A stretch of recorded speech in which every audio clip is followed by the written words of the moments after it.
All right, we are live. Okay, Yeah. welcome to the open session of the Measure AA Citizens Oversight Committee on May 11th, 2022. I call this meeting to order. We are holding the meeting remotely over Zoom. I'm going to make a roll call, so make sure we meet quorum. So if I say your name, please say here. Creighton Nolte. Here. Ray Dyer. No Ray. Ron Wheelahan. Yep. Jean Marie Real. Here. Noelle Carroll. Here. And Elaine Shader. Not here. 1, 2, 3. But we have enough people to have a quorum, so we can proceed. I'd like to recommend that we adopt the agenda that's been already handed out to everybody. Can I have a motion to second that? I'll second. Okay, all in favor? Aye. Aye. Okay. Great.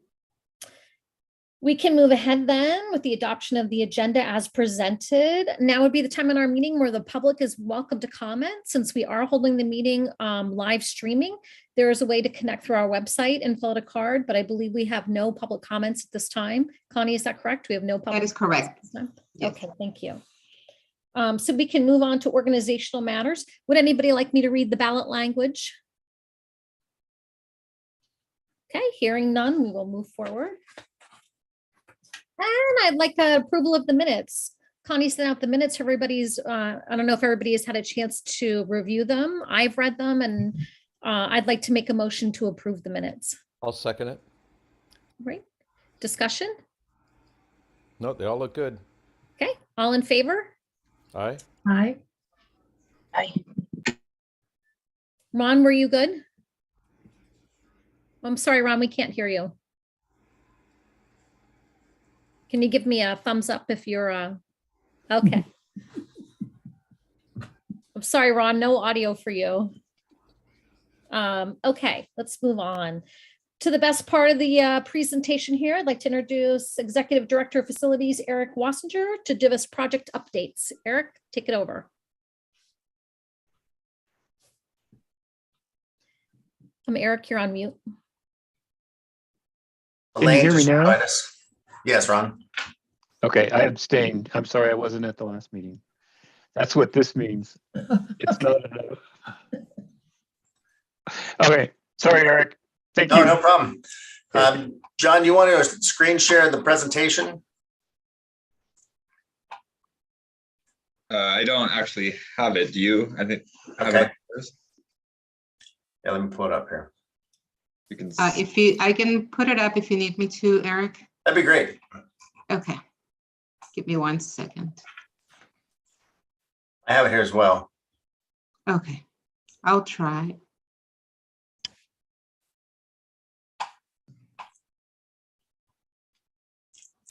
I've got it, Connie. Okay. You got it. You're fine. Okay. Okay. Is that good? Okay. I did it from Board Docs. So let me, does that look okay for everybody? I'm Yep. gonna, okay.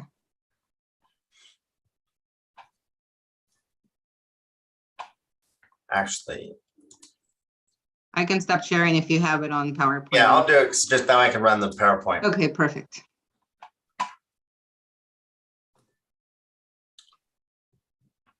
Okay, everybody see my screen? Yes. Yes.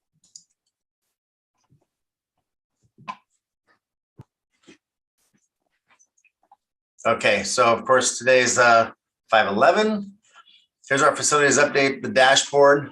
So this is a Measure A bond as a whole. We have $275 million in the bond. We had some interest, of course, $5.9 million so far. Of course, we had QZAB money, $20 million that we borrowed, some grant money, some capital facilities. So a total of $312 million that the team has been managing since we got here in 2016, some of us. We have about 82% of our projects complete. We have quite a bit. I know you're familiar with the green charts down here, the bar graphs. These are the projects that we have left. The light green is the monies that we have left in some of the schools. Of course, Boynton is the gym that we're currently building. Westmont, we have a little bit of money for the kitchen. Prospect, we have, of course, 2 major projects going right now. Lee High School, we have seismic and a kitchen. And then, of course, Del Mar, we have some classroom wings to redo. Branham, we're finishing a kitchen right now. So you kind of see how the light green we have left on those. Pictures say 1,000 words, right? So this is Prospect Student Union about 10 days ago. Right now they're stuccoing a lot of the wood that you see there. Windows are getting installed in the window frames. This is a great picture from the drone because the flat right section of this building, that's the kitchen. It's a single story. And then of course the double story you can see. And then the piece that has the black roofing on the left, that's the College Career Center as it lays out inside the building.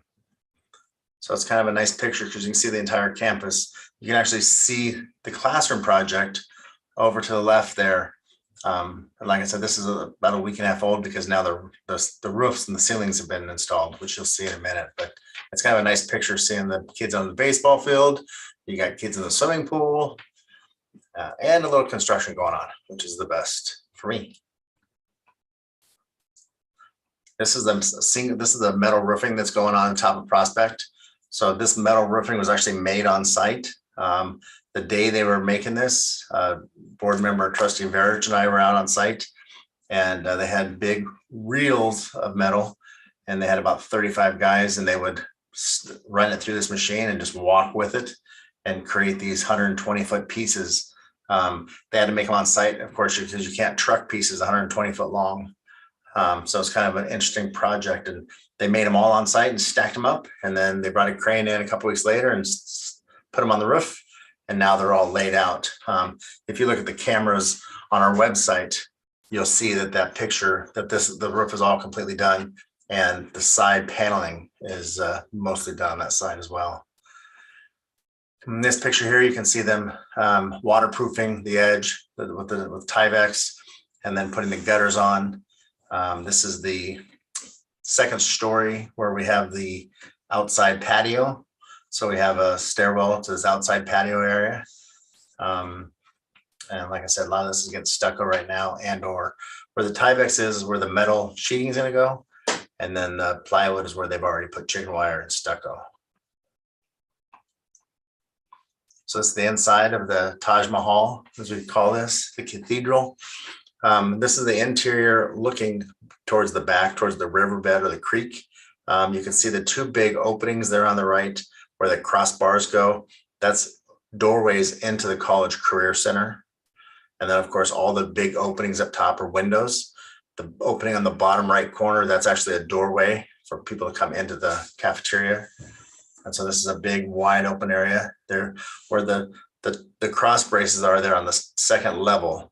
There's going to be 4 huge TVs up there next to each other, so we can have one big screen, so we can have meetings and music and all kinds of stuff. So that's going to be very, very neat. This is very interesting for most people. This is the kitchen.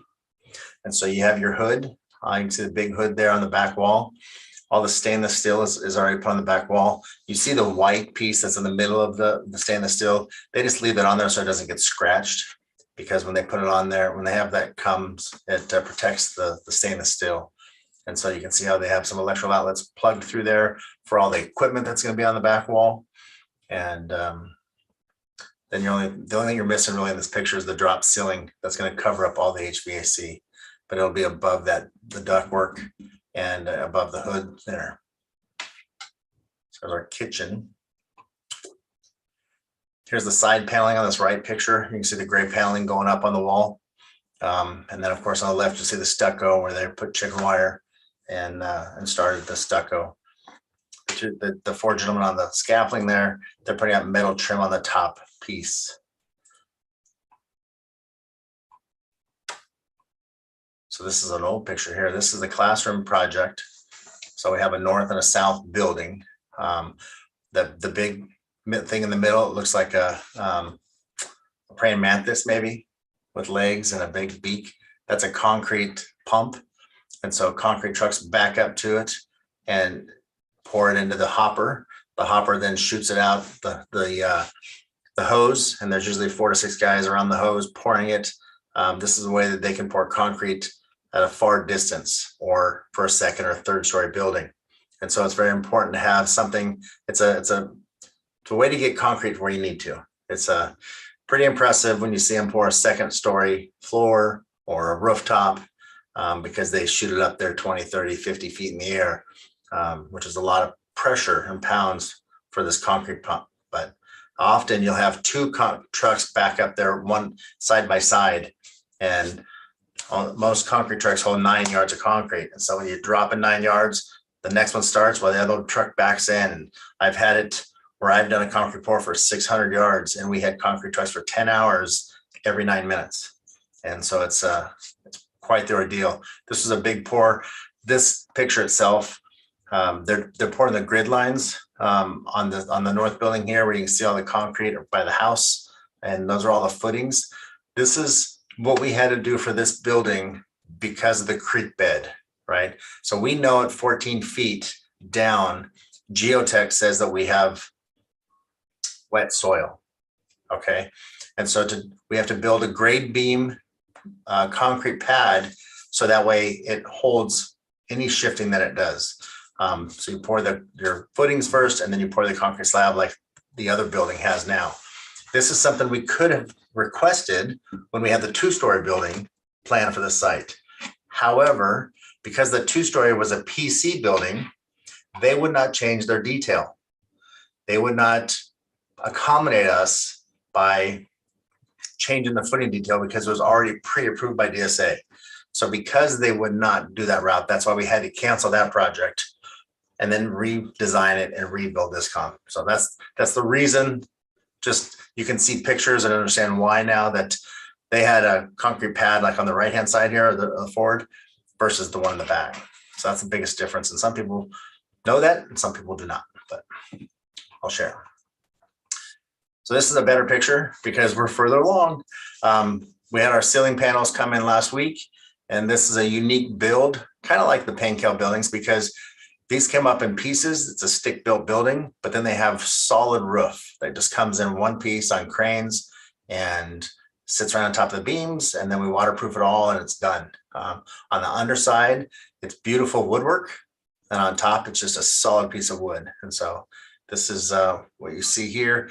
You can see in this picture, the asphalt and the walkways behind the classrooms are already been poured against the parking lot. You can see how that kind of lays out. There's 11 classrooms here. There's 6 in one building, the forward building, and 5 in the other building. So the middle section is going to be all landscaped with some great designs and shade structures and rocks. You can see a lot of the concrete work they've been able to get ahead of out there in the middle for seat walls and fun stuff like that. The 2 portables over here are going to be removed. And so this landscaping goes all the way up to the PAC building. Now this is still a fire lane, so we have to have 20-foot clearance all the way through here and around the back of the property. So these 2 portals will be taken out, and this will be landscaped nicely, but it's still available for fire trucks to go through if ever needed. There's some fun things about the wood built. See the guys, it's not your 2x4s that you have at your house. These are 2x8s, 2x10s, 2x14s. These are huge, thick walls and designed for schools, which is awesome because it's really safe. This is a picture from the center of the 2 buildings in the quad. You can see some of the storm drains and all the stuff that was put underground. Out here to the left where my cursor is, that's actually light fixtures where there's gonna be light poles.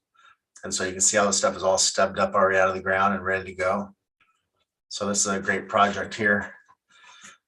A little close up of how amazing these sheets are. These the pieces that the roofing material. It's the glulam beams are right under here. This guy's holding this. That's a glulam beam that we had a little delay on. We had to get them. They're made in Canada.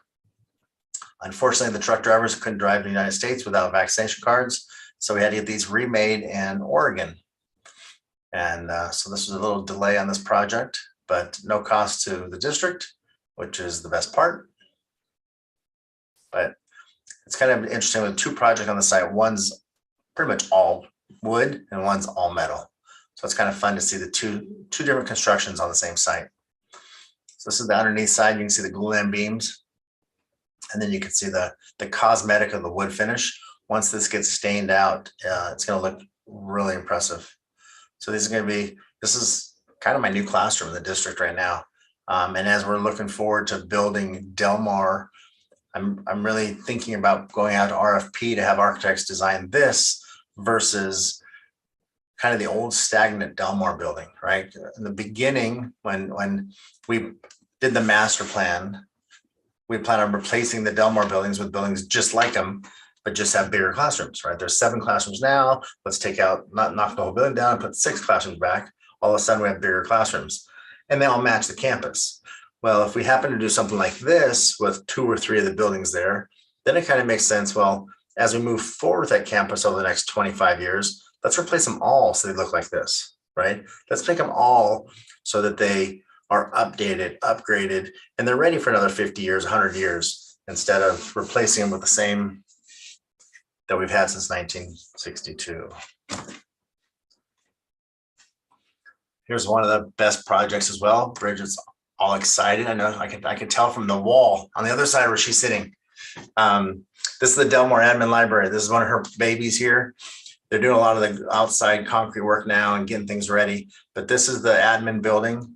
The black part of the building is where they're going to put their panels up. You can see on the front left of that, they have silver panels that are going vertical. And then the yellow piece across there, that's actually where it's going to say in black letters, Del Mar High School. And so it's going to stand out really well. We're trying to improve all of the faces of the schools, of course, and the administration buildings. So from the street, they face the school they're on. You know, like Lee used to be in a different direction. We switched it to be on Lee Avenue instead of Los Gatos on the Bend. Del Mar has always faced Del Mar, but this is going to be more acceptable.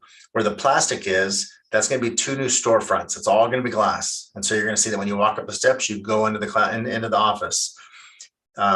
The line where the 2 gentlemen are in the orange shirts, there's going to be a fence across there towards the library. So if you happen to come on campus after school starts, you have to go in the admin office first, check in, then you come outdoors just behind those guys in the orange, and that would get you onto the campus. And so it's going to be a nice secure campus as well, a nice entry frontage. The right part of the building, the white part that's stucco, that's the student services. And so this is another campus where student services used to be on a different part of campus. Well, when parents have to come on site, they have to walk to student services to get their child. Well, it was never secure because, oh, Johnny's walking through the gate or walking in and he's going to find his kid. Well, this way it's all right up front. And so all of our goals is to make sure that the admin and the student services are on the front piece of the property, so it's easy access in and out. The black door, or the door right there in the middle between the plastic and the black, that's a nurse's station.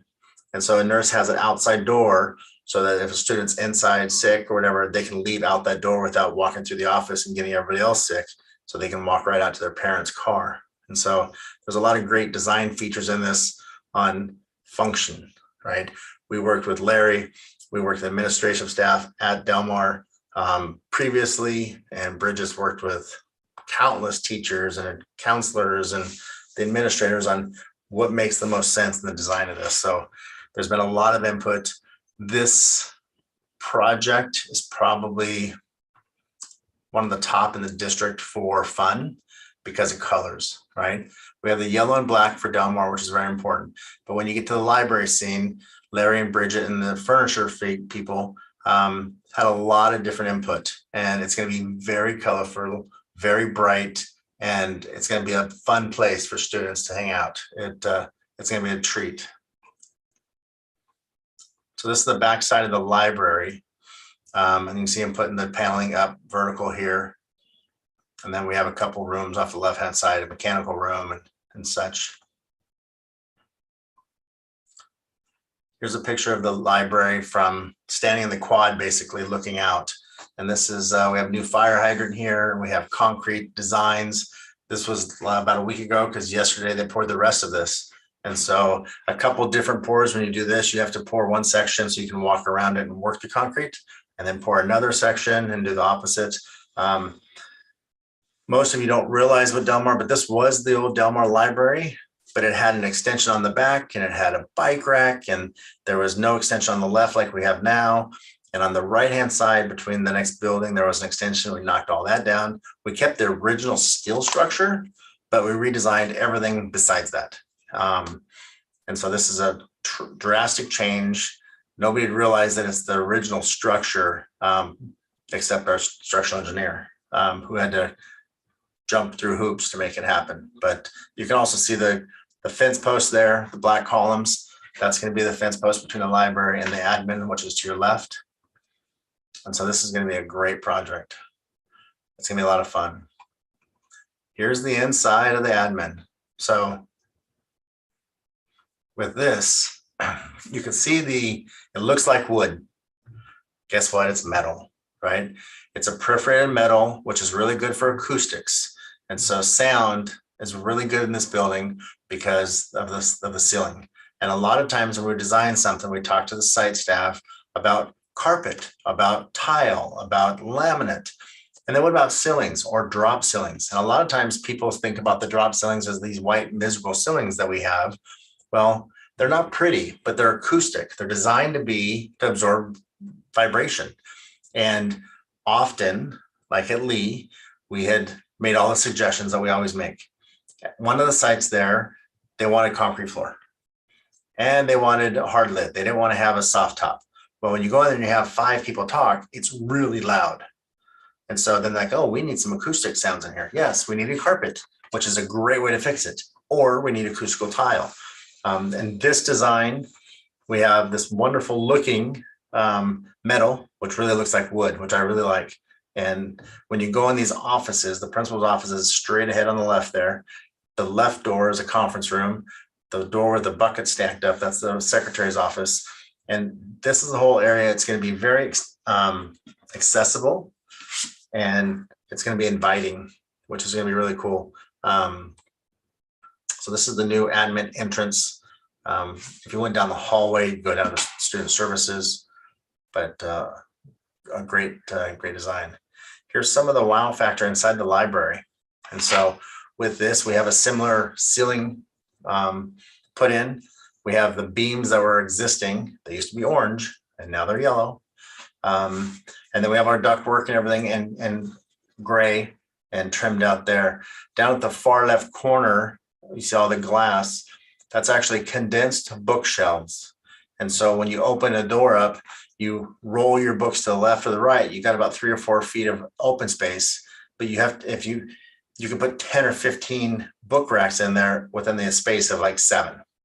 And it's all movable and it's condensed storage. So you can have for book storage. This is for the book room and for the class, not necessarily a library. We're not going to have tons of books in the library. We are going to have furniture pieces that carry books.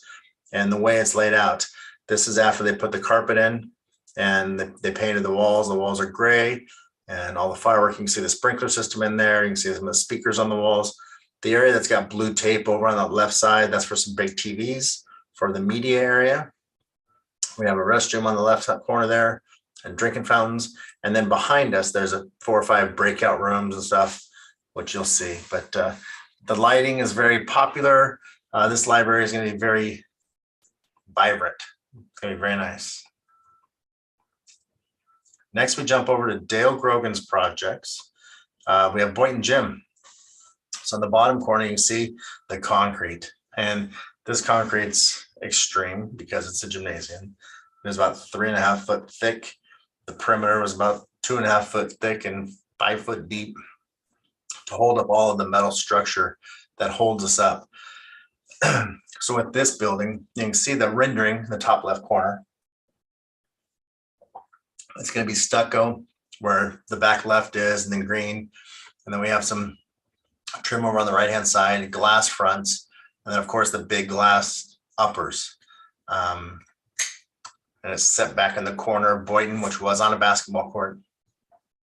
And this will be a great open space for graduations. It'll be a nice little rental place for us to have other groups use it. But for the site itself, they're very excited about what they can do inside. Besides, there's a full basketball court inside, so they can also have some more sports. Here's the skeleton. This is a little old too, because right now Dale has plywood on most of it. But this is also another great design of a school building. This is the HSS columns out there and the beams they put together. This structure is very solid, the way it's bolted to the ground, and all the metal and all the backing and all the straps. And these are all this walls are about 10 to 12 inches thick as well. So it's pretty massive. And it's got a little parapet on top where that ladder's out going up to the roof itself. In this little short area, there's a couple of bathrooms, boys and girls bathrooms. There's storage, there's utility room, stuff like that.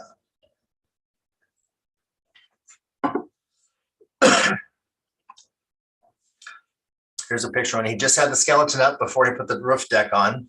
You can see how big it is. It looks tiny in this picture, Dale, compared to what it is now.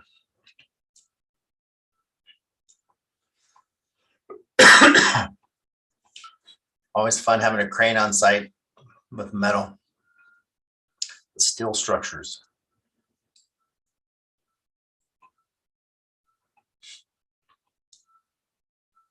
That's when they got the roof deck spread out.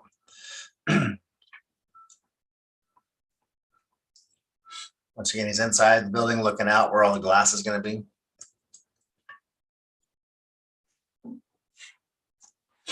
And plywood's going up. So they have plywood on there for shear. So if we're going left and right, up and down, the actual concrete and metal holds the building together, one piece. The plywood helps keep it together. And that's our presentation of our pictures. Any questions? I just had a couple questions. Okay. On Prospect in the classrooms, I saw a couple buildings to the right. Were those portables? Yes, there's 5 portables that are there, 69 through 73. And are they staying there? They are currently staying there. My goal with the district over the next 20 years is to move all portables off, right? The problem, well, the good and bad of portables. The good is they're pretty inexpensive. You know, you can get a portable for $10, $15, $20,000. And they're only about $150,000 to do electrical to them. So they're expensive to hook up. The problem is these were put in by the last architect back in 2013, 2014. When he did this, he poured a concrete slab out front that is 3 or 4 feet elevated in the entire length. The concrete walkway probably cost $100 grand. And so it's really hard to take these out when there's that much money spent on them. And so, yes, my goal would be these, just so you know, these used to line up. There used to be 5 more portables between the weight room and this one. And so we took all those out to build this project closer to the campus. I couldn't take these out, which would have been ideal, to put this building a little closer because I have to put 5 portables somewhere else to have classes in. And so the expense of moving these is probably $500,000 to move them somewhere else, to move that building closer. So they're pretty new. They're under 10 years old. They're in great shape and they have a really expensive walkway. And so that's kind of why they're still there. But the other portables you see in the picture, those are rentals. So this one we actually own. We moved it from another site. The white ones are rentals. There's 3 more over here. So those will all be taken away once we get kids in these classrooms. But these 5 portables are planned to stay right now. And often they get turned into PE locker rooms, or not PE lockers, PE storage and stuff like that. But the plan is to have every classroom be in a real classroom. We have 3 to 7 to 10 portables on different sites, depending what site. And so the good thing is they're 960 square feet, which is bigger than our classroom on the campus in most cases. The bad thing is they're portable.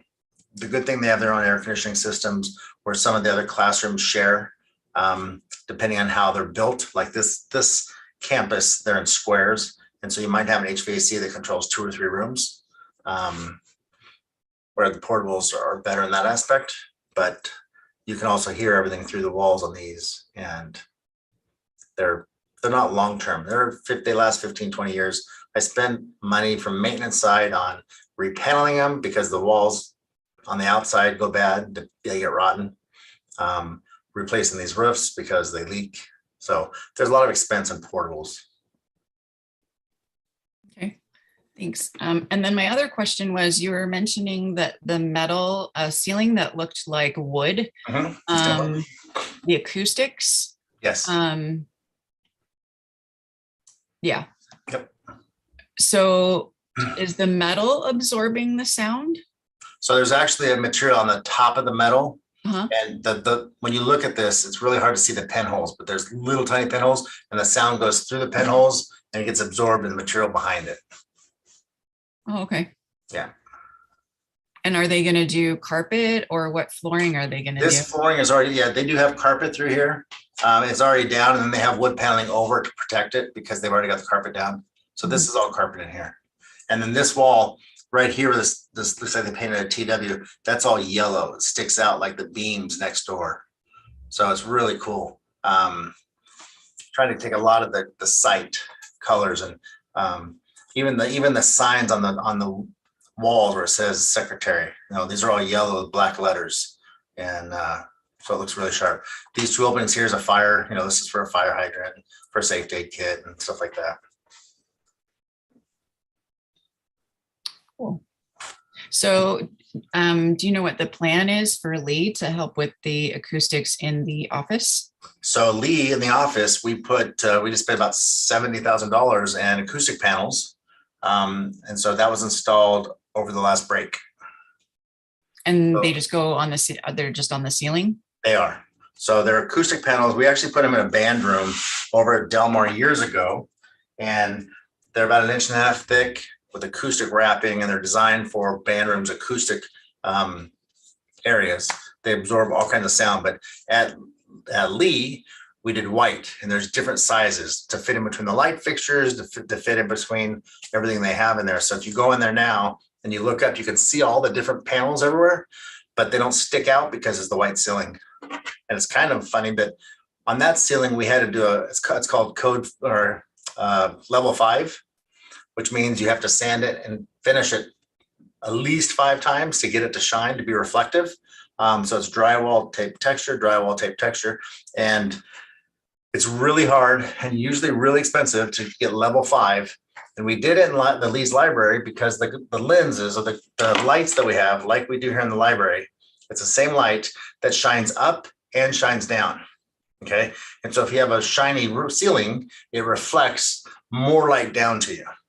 And so we did all that for Lee's admin because that's how it was designed. And then we added all these panels so you don't get all the reflection down, but that's okay.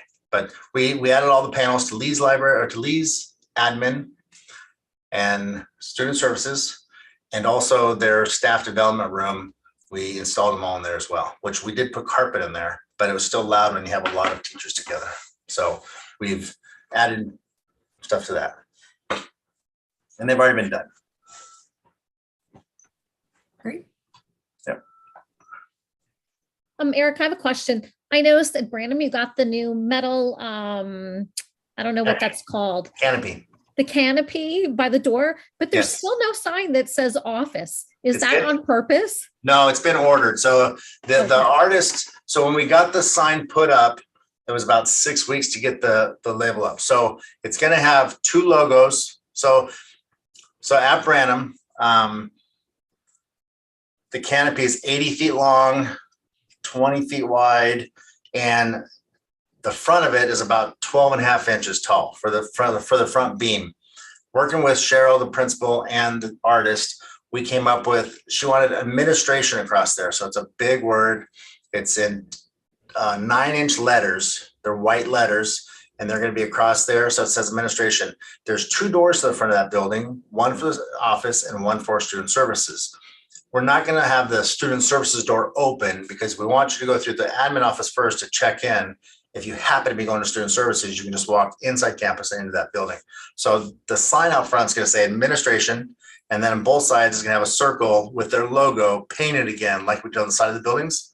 And so that's probably about 2 weeks out from getting installed.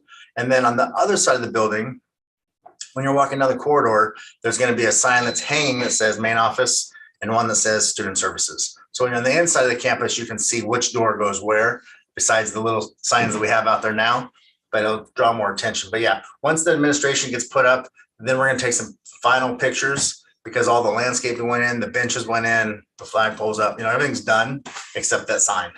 So very close. Excellent. Anybody else have any other questions?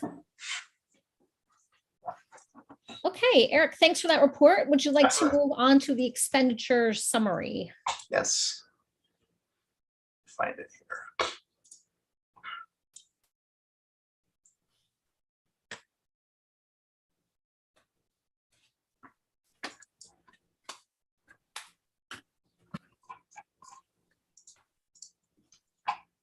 Okay. Good news, there's only 115 pages. It won't take us about 6 hours. We'll be fine. Okay. So here we are with the numbers. So it's 115 pages, and I think we got this out so those that wanted it printed could get it printed. We kind of know, I mean, I know, but I know you probably know as well. We started with $78 million, the first draft we took out. And then of course the Series B bonds we sold for 197 to get all of the money and deposit it into the county, where we started making some interest on this. So here's our revenues. We talk about the interest so far to date, about 9.5 million. Here's the total budget and how we set it up with Measure AA and which site was going to get what projects.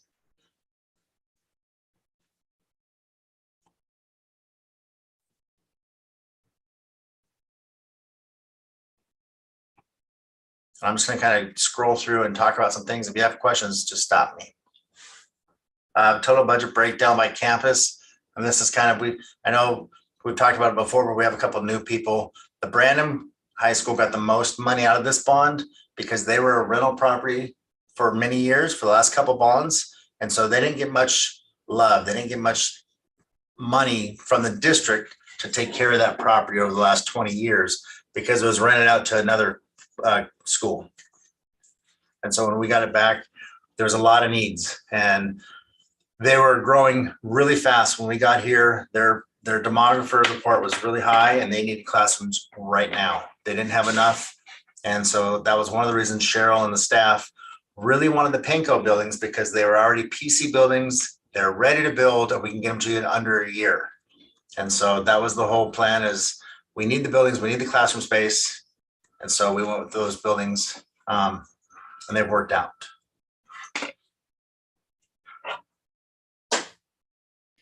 So Eric, has every campus, with the exception of gyms, gotten what they needed from this bond? Yes and no. Okay. So I say yes and no because the plan, right? Master planning the Measure A bond with everybody involved. We had planned on, of course, each site wanted a super gym. They wanted a big facility to put all their kids so they can have pep rallies for one time. Right now, a normal gym holds 992 kids at Branham. Well, they have 1,946 kids. So they can't even get their school in there half and half. Each site wanted a bigger facility. Each site, their weight rooms at every site right now is currently in a portable. Well, when you have portables, they're fun for classes, but they're not designed for weight rooms. And the last architect that was here put the weight rooms in these portables. Well, they have plywood floors. And when students drop weights from waist high or barbell high, they go through the floor. And so about every year we replace the flooring in the weight rooms, which is just a waste of money because it's just bad design. We've put metal plating over the plywood to help, but they still get damaged because it's not the proper facility for weight rooms. We had planned the Prospect Student Union to be one as a sample, as a pilot. Let's check this out and see how we like it. And so the plan was to have Prospect get that big building for a couple reasons. Their cafeteria should have been condemned when I got here.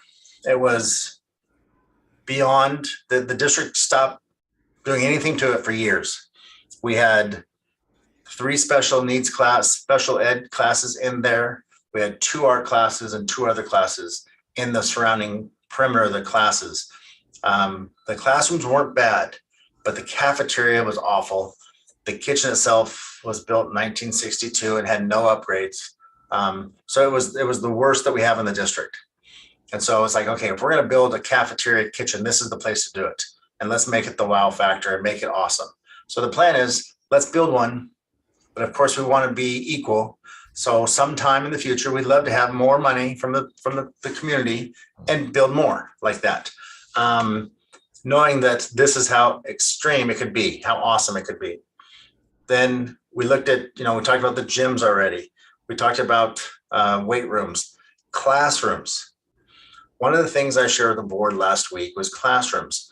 The goal with Measure AA was to get our classroom sizes better. And I have classroom counts of every classroom in the district and the square foot. Now, you'd be surprised, but we have lots and lots of classrooms that are 675 square feet, 720 square feet, 800 square feet, 960, 1200. Well, the fact of the matter is we have a lot of little classrooms. So we went through structurally and looked at every classroom wing and said, if we can knock down, and like at Lee, there's 4 wings there. We can knock down these 3 walls and build 2 walls back.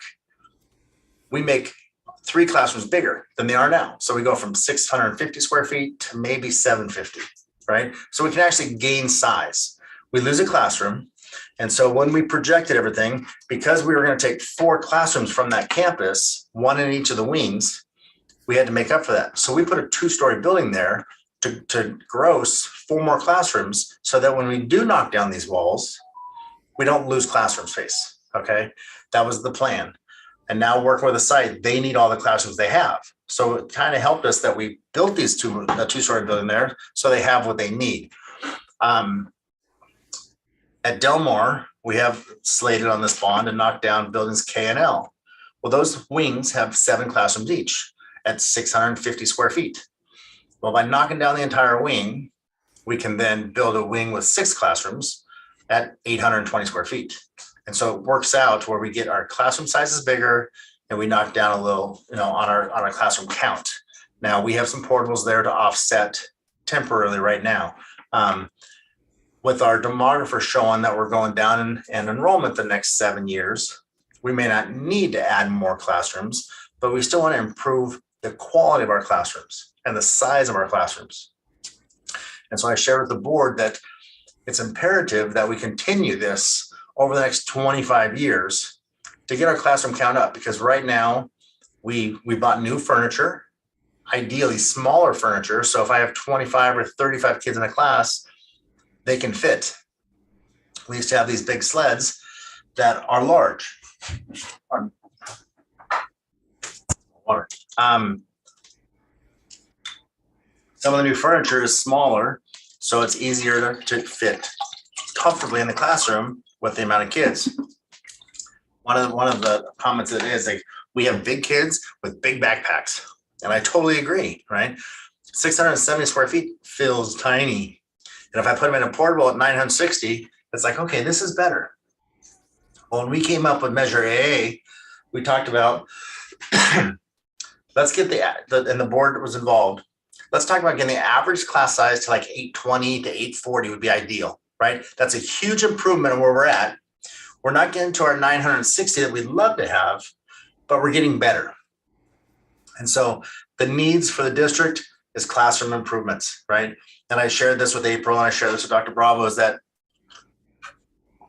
now that I'm running MOT as well and modernization and the maintenance side of the house, we went out to bid for roof repairs. And roof repairs, Ron Dyer just walked up.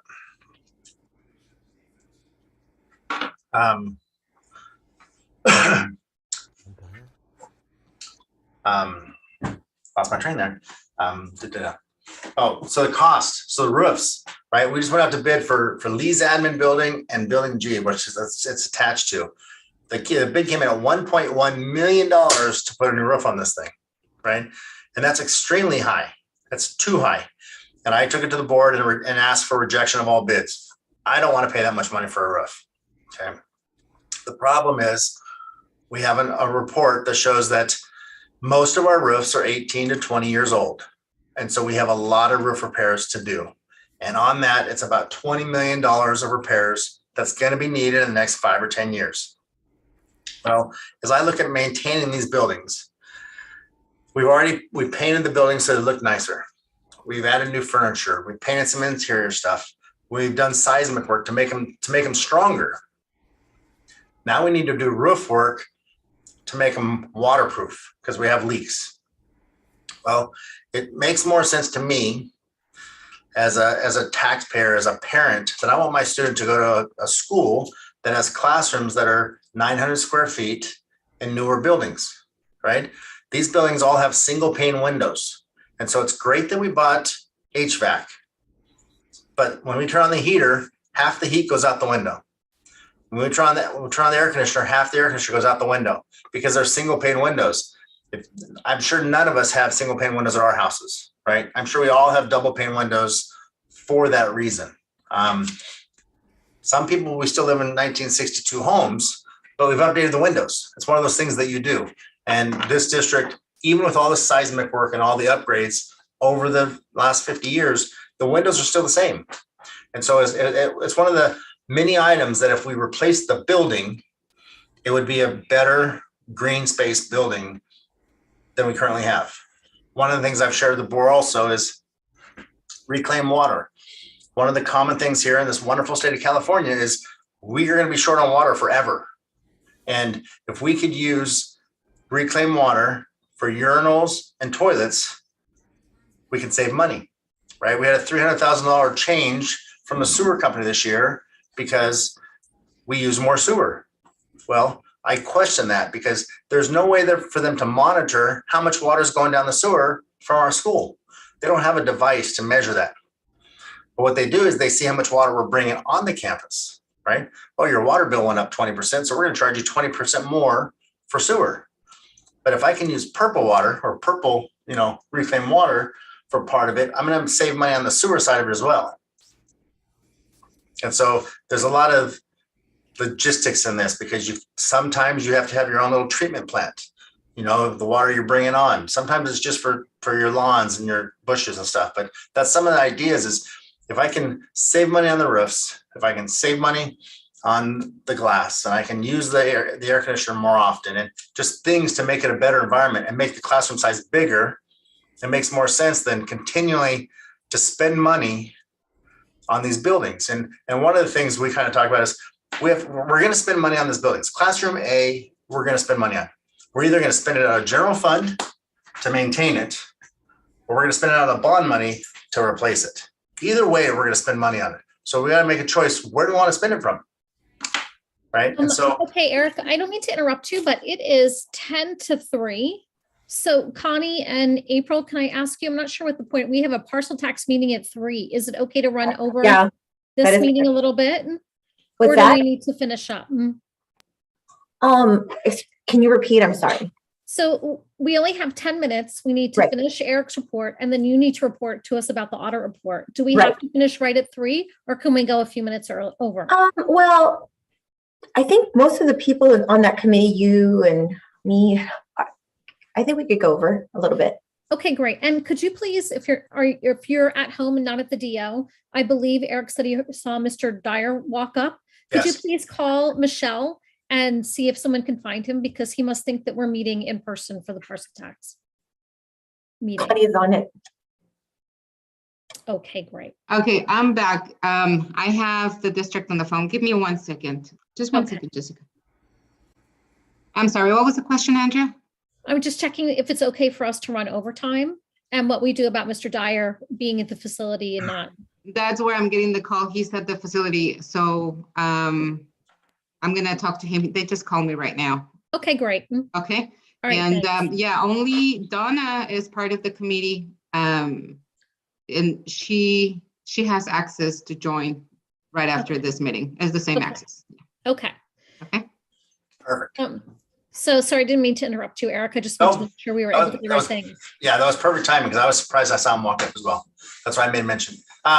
So basically this is the breakdown of the sites. And so does every campus have what they need? Every campus has a piece of what they need, right? And when we master planned Measure AA, we master planned the kitchens, right? The kitchens were not up to code in any aspect. And so we said, okay, we can't afford in Measure A to do all the kitchens like we're doing Prospect. We can't do a brand new building and do all this Taj Mahal. However, what's it going to cost to make them nice, make them livable, make them code compliant? And so that's what we've done. We made plans to fix 4 of them and to build the one, right? Build Prospect. And so we fixed Delmar. We revamped it. You guys had the pleasure to see that. It's an awesome kitchen. The plan has always been to maybe build a new building there, pull the equipment out, build the new building, put the equipment back in. And so right now we're at a point where Westmont's the next kitchen to go to demo and then rebuild the inside of the kitchen. Well, we're talking because we are polling to see if there's a possibility of another bond. Maybe it makes sense not to start Westmont yet, because in November, if we go for another bond, it makes sense if we get it to plan the next building and then the kitchen. So we can save spending the extra money. It's $1 million worth of equipment on the inside, but it's $3 million on the construction side to build everything else that you guys saw. So with Prospect and Lee, we're kind of on the fence. We're kind of looking for, hey, what are we going to do? Are we going to go out to bid Westmont right now? Which we can. And then we can, if we don't go for a bond, we can start it in November, December. If we do go for a bond, then I don't really want to spend that $4.7 million budgeted. I'd rather design the building and then put it at the same time. So we're trying to methodically think through proper way to spend this. Even though we have it allocated for Measure AA, it may be thoughtful to see what happens when we get our polls back and see if we're going to go for another bond. So that's just something to think about, that, we don't want to waste the money. We always want to do the right thing with every dollar. So that's something we're thinking about. Okay, thank you. And then we have budget breakdown per site, but just numbers. The only thing I noticed that was different in this report at the very end, I think you added in a salary breakdown that we don't usually have on the report. Okay. I was just wondering if there was a reason that was added in. Well, I don't know if there's not a reason. We have Bridget helping do the reports now with Nathan no longer being here. And so I think I just missed that. Like, I think normally Nathan keeps that out for public. Yeah. I see. Okay. I think it would be okay before you upload this to the website to take that part of the report out, because it's not something, I looked back at previous reports and we've never had that included before. Okay. Thank you. I didn't notice that either, and this is already on the website. Oh, I okay. will check what is the policy on Brown Act committee, because I can make changes to the agenda once it's being posted, but I will look into it, definitely. Yes. Next time I'll look out for that. Great. I just thought maybe there was a reason it was added in there that I didn't know how to read, so. Nope. Okay. Well, that's all I have except for questions. If you have questions, folks. Does anybody have any questions about the actual numbers of it? Hey, Eric, in addition to planning on, the strategies versus funding and bond, Yeah. you're still making a hit list of all the things that have to be done or need to be done in the future, right?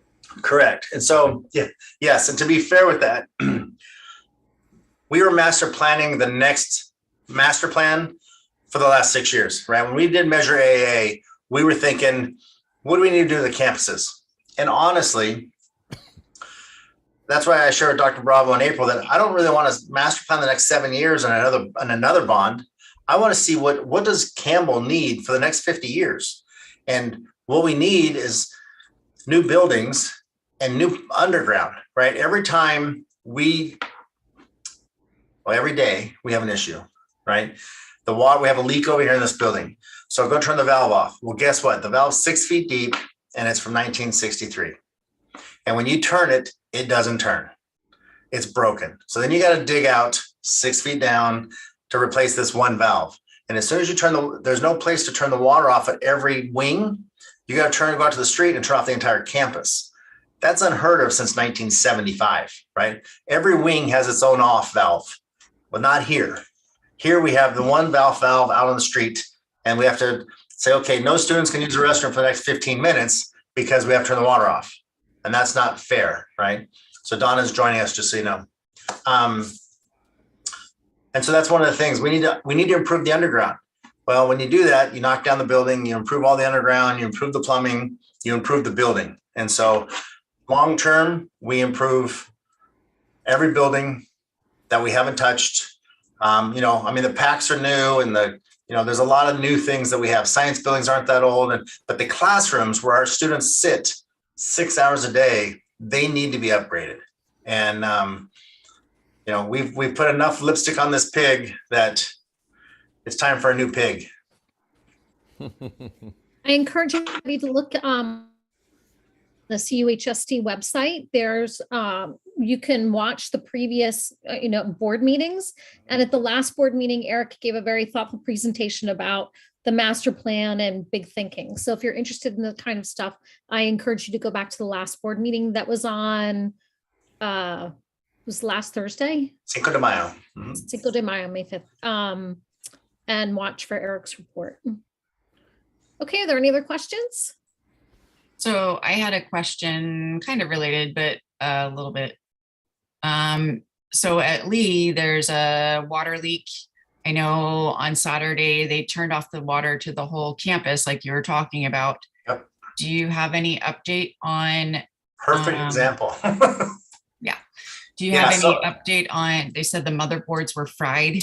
Yes. Do you have any update on that, or when they're going to come in, or what's going on? Yeah, so what happened is Saturday we had a similar situation. We have a small project putting in some sinks in a classroom, and the plumber came on site Saturday, had to turn the water off, and so went out and turned the main valve off.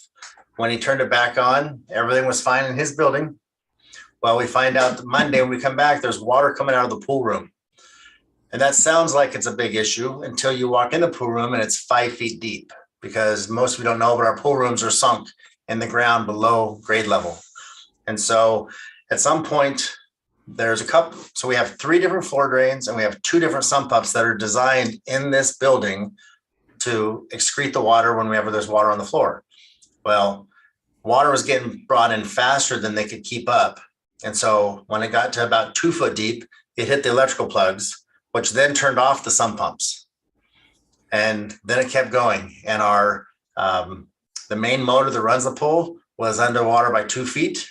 The boiler was underwater. The main heaters that are 6 foot tall, 7 foot tall, they were halfway underwater, which they have motherboards that are in the middle of the panel. Half the motherboard is covered. And I have pictures of how they corroded in one day. The interesting thing, not interesting, but the good thing is that it was fresh water. It wasn't pool water. And so that saved us in a lot of the aspects. So it was domestic water. It was clean water. We tested it. And so it wasn't chlorinated water, which helps on everything it touched. But yeah, those motherboards are pretty easy to get a hold of. We actually had a situation at Westmont a month ago with John Keating. One of our other motherboards fried pretty quick. We smelled it burning. And we could order one and replace it in a few days. I think John got it in about a week. So we have techs on it. The people that built the school are on it. Built the pool are on it. The contractor. And so hopefully I told Karen today, hopefully I can see it in a week or 2. We're back up. We have blown out everything. We've dried out everything. We've moved electrical sockets higher. And so hopefully in the next couple of weeks, I'll have an answer. Probably by the end of tomorrow, I'll find out if everything's been ordered or when we're expecting it. So Elaine, that's kind of where we're at with that. Great. And I'm just curious, like, how did the water get in there? What was the source? So there's a sump pump at that site. There's a sump pump that goes like 8 feet in the ground. It's a big round green thing. And when it gets triggered, it sends water out the sewer. Well, the sewer's backed up because of the big trees there. And so we've been taking roots and dirt out of that pipe since yesterday. Apparently when the water went off and came back on, it started the sump pump pumping water out. Well, the water wasn't going out of the building. it was coming through the top of the sump pump. Well, to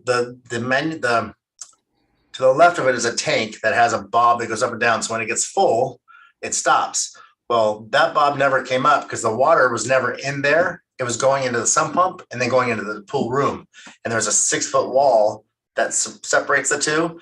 So it didn't know how to turn it off. And so the big problem was the sewer from that building out is plugged up because of tree roots. And so there was multiple things that happened. And with that, when there's that much water in the room, it raised the racks that are holding all the pipes. And so one of the pipes cracked at the very top because it had moved, but it didn't crack to bring the water in the room because we know it was non-chlorinated water. So that had to happen after the water was already flooded. So there's many phases to this investigation that we've been doing for the last 48 hours. But we are on it and we have the right people working on it. So we'll get it hooked back up soon. Okay, thanks. Yep. So if you're home and you're reading this report and you have numbers questions, please don't hesitate to email Connie and April. April will be able to answer the questions and let the committee know what your question was and what the answers were. If that's it from Eric, we can hand it over to April Dazan and she is going to give us the auditor's report. Alrighty, thank you, Andrea. Sharing my screen. So this is our independent auditor's report of the June 30, 2021 financial statements. And we had a clean audit. There are no findings. And I'll just quickly walk you through their opinion. They're required to give an opinion over our internal control and compliance over the financial piece and the performance side. So the independent auditor's report, this one is on page 11. Just go there.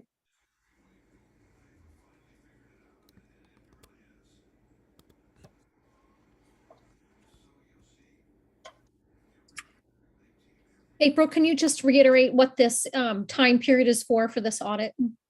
Yeah, it's for the fiscal year ending the last fiscal year. So it's June 30, 2021.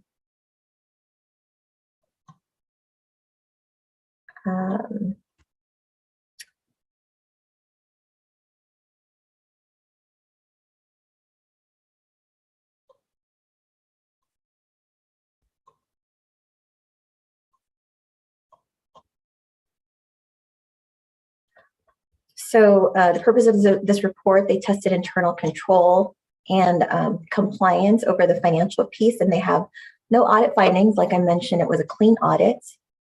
And then for the performance piece, they sort of have a breakdown of what audit steps that they did, that they looked at. So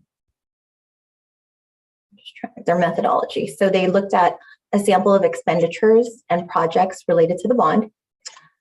They and they also looked at payroll costs related to make sure that everyone charged to the bond is allowable.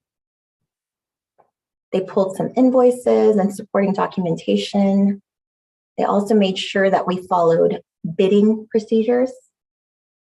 And their conclusions adheres that indicates that in all significant respects, the expenditures for the building fund measure A are in compliance. That is all. It's really important that everybody read this because I think we all have to sign off on it. Is that correct, April? Yes. Yeah. So you'll be receiving an electronic DocuSign or whatever the district uses, I can't remember, where you'll have to sign off on this. So does anybody have any questions on the audit that you can ask April now? Yeah, April, they're basically looking for what might have gone wrong, right? Or if we've made any mistakes or errors or something like that, right? Yes, they're looking for any expenditures that could potentially not be allowable. So unallowable expenditures, for example, is anything related to maintenance that the district should be paying out of our own general fund, anything that's related to operations, things like that. This has all of the expenditures have to be related to what was approved in the Measure A ballot language. Do they ever look or recommend or note anything that's done in a positive way or something exceeding the expectations or what is norm? Because No, unfortunately, no, we don't get brownie points for doing things above average, okay. but we all know that Eric's team and they've done an excellent job. So Next time, get an auditor that looks for brownie points too. Okay. I'll keep that in mind. Yeah. Great. If you would like to compare our district to how other districts do it, I encourage you to join the California Citizens Oversight Committee organization. There is a statewide organization, and I assure you, our district goes above and beyond what is necessary as far as transparency and giving us more than one report a year. Can you imagine that? One report a year? It would be very cumbersome. Jean Marie, did you have a comment? I do. April, is this the same auditing firm that's been used for several years, or have we changed them over the The years? same auditor firm that I know we've been using since for the past, like, I'm not sure how long, but at least 5 years. Okay. Okay, thank you. Okay, any other questions about the audit? Okay, Unfortunately, I look forward to reading it. okay, so Craig, if you read it and you have questions, please make sure you write to April so that we can all sign off on and present it to the board. And by the way, on that California board of whatever, I can't remember the name of it that you mentioned earlier, I have looked at a couple of their audits, and it's amazing some of the glaring errors or mistakes or misappropriation of funds that some districts make. It's really amazing. Yeah. Okay, thank you very much, April. Thank you. Okay, so the next meeting dates would be for next year. We have them listed September 7th, November 9th, February 1st, and May 10th. So look for those invitations. I'm assuming they're going to be in person, but let's see where the world takes us. And if there's nothing further, we can adjourn the meeting. If you're a part of the parcel tax committee, please, we can stay on this, Connie, is that correct? Yes, it is. You are And correct. stay on. Okay. All right, thanks, everybody. Thank you. And just before everybody logs out, I'm gonna be sending you the invitation through HelloSign, the documents for you to review, saying that you received the information and what we take to the board. Okay. Thank you. Connie, for the next meeting, do you have an attendance sheet? You can take attendance. I don't even think I have an agenda. Oh, I'm sorry, you're on mute. Yes, okay. Just 1 second, we do have, I don't think I sent you the long version, but just give me 1 second. I don't know if we need to, Just put it in the chat if you want. okay. I just wanted to check in with John if he needs to start a new video because this is parcel tax. And once Exactly. it goes to our website, Exactly. John, are you there? Yeah, I can't leave the meeting. I don't know, the leave button's not working. You're just going to have to sit through another meeting. Oh, I might. Kind of interesting. But I might just close my screen, and if it looks like I'm on, I may not be. We'll see. Okay. just 1 second. Okay, I'm getting in touch with John, just 1 second. All right, Connie, I just went to your desk to talk to you. Okay. Yeah, I left, sorry. Okay, so we are doing another, Yeah, we're doing the parcel, the parcel tax. okay. In April, will you be presenting the financials for this? Ms. Cachola, Raisa Cachola, our fiscal director will. Okay, great. You know, I'm just gonna split this one, so we can just keep going on this and then I'll. Okay, great. Can I just start then? Yeah. Okay, welcome everybody to the Parcel Tax Committee meeting. It is Wednesday, May 11th, 2022, and I'm going to take a quick roll call to make sure we have quorum. I'm here. Creighton Nolte. Here? Ray Dyer. Ron Wheelhan, Here. Donna Wheelhan, Here. Jean Marie Riel. And Connie, do we know what happened to Ray? He went to the district, and I don't think he's gonna have enough time to connect. Okay, He well, was we have gonna enough try. people. We Mhm. have enough people for quorum, so we can go ahead and get started. Now we're going to see the financial report given by, I'm sorry, it's Coachella, Ms. Coachella. Okay.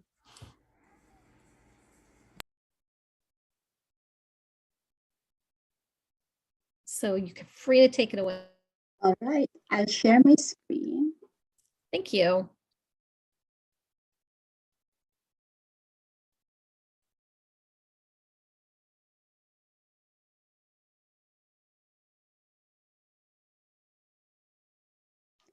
Okay, so hi everyone. My name is Raisa Cachola. I'm the Director of Fiscal Services, and I will go over the parcel tax revenue and expenditure report. What you see here is a high-level summary comparing last year 2021 actuals and this year 2021-22 budget. The beginning balance you see here is 4.7 million in each year. The beginning balance, this is what we call the parcel tax set aside. Our parcel tax expires in June 2023, and if it does not renew, this will help us with a softer landing when we're balancing the budgets in our multi-year projections. In 2021 revenue, this is the amount that we actually collected. And in 2021-22, this is what we are projecting to collect. It's up a little from 4.74 to 4.79 million. As far as expenditures, as to what we spent the money on, we spent it on certificated salaries. This amount includes the stipends that we give to our teachers. So 20% of our total parcel tax revenue that we collect, so 20% of this 4.74 million, this goes to our teachers towards stipends. We're also charging some teachers FTEs in here, guidance counselors, and a portion of the salary of the coordinator for the Career Technical Education Program. In classified salaries, we are paying for the college and career center specialists and some computer technicians. In benefits, these are the statutory and medical benefits associated with the salaries. And this also includes the CARS Supplemental Retirement Plan. Materials and supplies, we purchased some technology supplies and parts like mouse, keyboard, radio batteries, cables, phones, classroom adapters, locks for gates, Apple TV, MacBooks, library room upgrades, radio system upgrades, and projectors. In 5XXX services, we spent it on services, professional services to David Tausig and Associates for the parcel tax work that they do for us. We also spent it for alarm services, internet, fiber optic, AT&T and T-Mobile, phone services, and mobile data plans. Then the last line, debt services, this is the payment for our Chromebook lease. So in summary, our total revenue is 4.74 million and total expenses is 4.74 million. That balances this parcel tax budget. The ending balance, 4.77 million, that's the ending balance to help maintain our reserves. That's it for my report. Any questions? We have a question. If the parcel tax is passed and renewed, will those reserves be used or will we always keep that amount in reserve? If the parcel tax is renewed, then Yes. we'll maintain the parcel tax reserve. But if it doesn't, then we're going to need to use it to help balance our budget. Got it. I have a question. Yes. So so I assume, as I recall, the parcel tax failed last March during COVID. So is there a plan to run another parcel tax? I heard in the previous meeting that we're going to do a bond. Yes. Okay. We are working with a consultant to survey our community. You may be called, and from what I heard, it's gone live. They're calling community members to gauge interest. If there is any interest in passing a parcel tax, and we're also gauging interest in the appetite for passing a new bond. So we wouldn't do it at the same time, but it's just like, is there any support for either or maybe not? That's what we're trying to figure out. Okay, thank you. You're welcome. Any other financial questions? No? Okay, I can make a motion to accept this report. Do I have a second? I second it. Okay, all in favor of accepting this report? Aye. Give me a thumbs up. Aye. for aye. Okay, and no, didn't hear any opposed. Okay, thank you very much. I believe that concludes the parcel tax meeting. Was there anything else on the agenda, Connie or April? No, that's it. It's just the, it'll be presented to the board in June 16, and the next meeting will be next year. Okay, great. Will we also see a hello sign for this? Okay. Yes, that is correct. Mhm. Okay. All right. Thank you very much. Anybody else have any other questions? All right. Have a great day. I call the meeting adjourned. Thank you, everyone. Thank you very Thank much. you. Thank you. Bye. Thank you for bye. Bye.